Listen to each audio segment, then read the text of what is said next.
Good evening. This is Allison Penna, aka Bad Widow, and today I'd like to talk to you about beginnings, endings, and closure.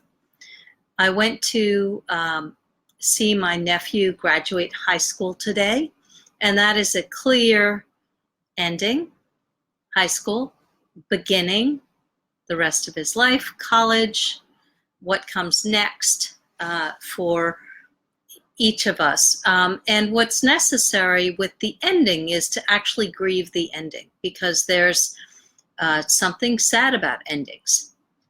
And there's something exciting about beginnings, and they run together. They go together at the same time. When you're dating, sometimes what happens is somebody will ghost on you. So they'll suddenly just disappear. And it's really disconcerting because you don't know what you did wrong, so you don't know how to fix it, and it's very unsettling. So some endings don't come with our consent. Some endings appear to be created by somebody else. Here is the secret. They aren't. You get to call the ending. Now, if a person ghosts, you get to decide what that means. And the non-useful thing to decide is that there's anything wrong with you. There's nothing wrong with you. That person ghosted, and that means that they're not the right one. They're just the wrong person. So you can interpret it as there's something wrong with me, or you can interpret it like next. And great, I'm not wasting time with people who are not mine. The endings which are not by choice are really rough. So those endings, death, like the death of my husband, I would not have chosen to have that happen, and yet it did.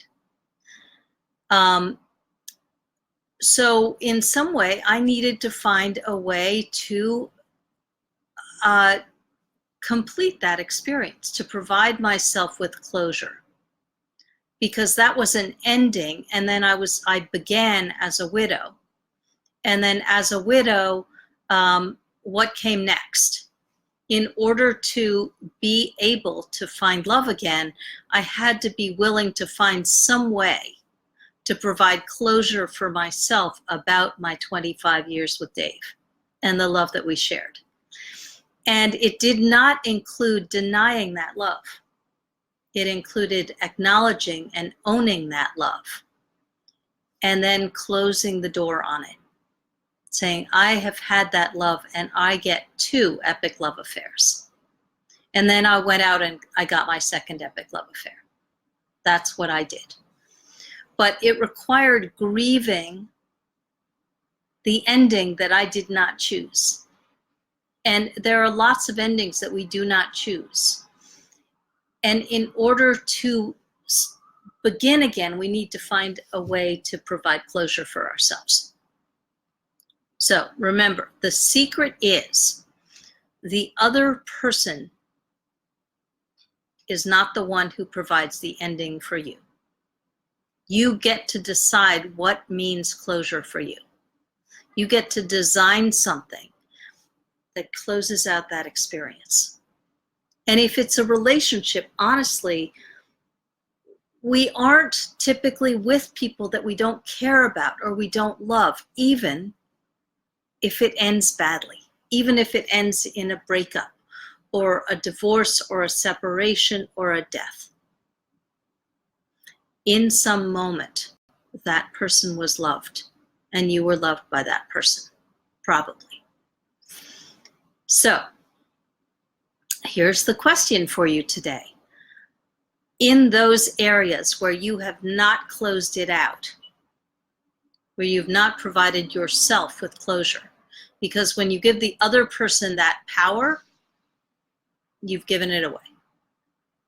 It's really hard to make a new beginning.